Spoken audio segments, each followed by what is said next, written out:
Assalamualaikum warahmatullahi wabarakatuh. Perkenalkan, nama saya Tasya Dewita, NIM 18043157. Video ini saya buat untuk memenuhi tugas minggu ke-11 Sistem Informasi dan Manajemen. Yang pertama yaitu pada buku Bazar halaman 198. Pertanyaan pertama yaitu define decision support system and group decision support system and describe the role they play in a business. Jawaban saya yaitu DSS adalah model informasi menggunakan OLAP yang memberikan bantuan dalam evaluasi dan memilih di antara berbagai tindakan. DSS memungkinkan manajer untuk memanipulasi dan mengubah data untuk menganalisis hubungan yang ada di antara data. Ini memungkinkan mereka untuk menemukan pola, tren, dan kondisi pengecualian. Group Decision Support System atau GDSS adalah sistem yang digunakan oleh sekelompok orang untuk mencari penyelesaian masalah yang menggunakan teknologi komunikasi, komputasi, dan dukungan keputusan. Pertanyaan nomor 2 yaitu define expert system and describe the role they play in a business. Jawaban saya yaitu program penasehat terkomputerisasi yang meniru proses penelaran para ahli dalam memecahkan masalah yang sulit. Mereka adalah bentuk AI yang mencukup basis pengetahuan dan merupakan alternatif yang terjangkau bagi para ahli manusia. Pertanyaan nomor 3 yaitu how can a manager use automation, streamlining, and a business process re-engineering to gain operational efficiency and effectiveness. Jawaban saya yaitu selain itu, manajer dapat menggunakan otomatisasi, perampingan, dan rekayasa ulang proses bisnis untuk mendapatkan efisiensi dan efektivitas operasional dengan cara berikut. Yang pertama yaitu merampingkan, yaitu mempersingkat proses bisnis dengan mengurangi jumlah langkah melalui penghapusan langkah-langkah yang tidak perlu. Yang kedua yaitu otomasi, yaitu mengurangi biaya operasional dengan mengkomputerisasi tugas yang dilakukan karyawan secara manual. Yang ketiga itu Business Process Re-engineering atau BPR, yaitu meningkatkan proses dengan merombak alur kerja untuk mencapai faktor penentu keberhasilan perusahaan dan indikator kinerja utama. Pertanyaan nomor 4 yaitu what is artificial intelligence and what are the five types of artificial intelligence system, and what application of artificial intelligence offer the greatest business value?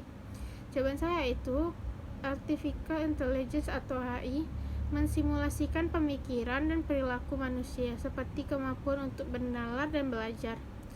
Ada 5 tipe sistem AI, yaitu yang pertama expert system, yang kedua neural networks, yang ketiga genetic algorithms, yang keempat intelligence agents, dan yang kelima itu virtual reality. Aplikasi yang paling bagus menurut saya yaitu expert system. Selanjutnya yaitu sumber lain. Pertanyaan nomor 5 yaitu jelaskan contoh keputusan yang dihasilkan dari keberadaan DSS dan GDSS, serta contoh keputusan-keputusan yang dihasilkan dari keberadaan IS. Apa kesimpulan bisa saudara ambil? Jawaban saya yaitu contoh keputusan DSS yaitu sebuah perusahaan toko mainan online ingin menjual produknya secara internasional, tetapi ingin tahu apakah keputusan untuk menjual produknya secara internasional ini merupakan keputusan yang tepat. Maka DSS akan mengumpulkan dan analisis data dan kemudian menyajikan dengan cara yang dapat diinterpretasikan oleh manusia.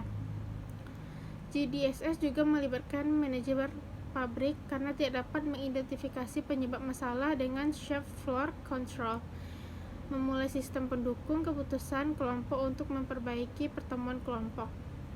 IS berguna dalam bidang ekonomi terutama dalam pengambilan keputusan untuk memulai investasi usaha, dan saat ini banyak orang yang berinvestasi tetapi masih kurang memahami bagaimana pasar modal, sehingga cenderung menggunakan intuisi daripada analisa dalam investasi yang nantinya akan menghadapi risiko tinggi dalam berinvestasi.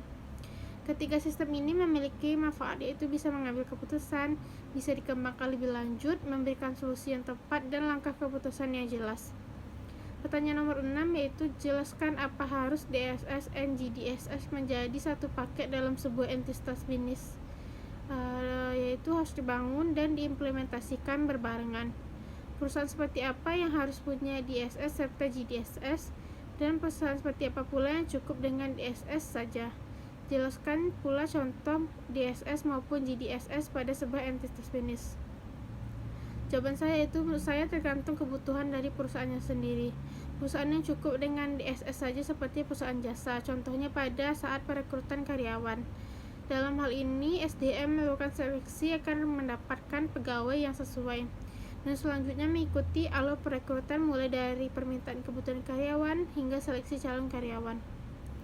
Kasus kelas B pada buku Loudon halaman 504 yaitu Siemens makes business process more visible.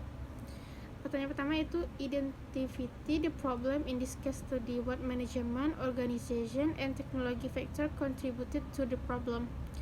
Nomor 2 itu describe the capabilities of process mining software. What is an effective solution? Explain your answer. Nomor 3 itu how did process mining change decision making at Siemens. Pertanyaan nomor 4 itu what management, organization, and technology issues need to be addressed when implementing process mining system. Sekian jawaban saya. Apabila ada kesalahan mohon dimaafkan. Assalamualaikum warahmatullahi wabarakatuh.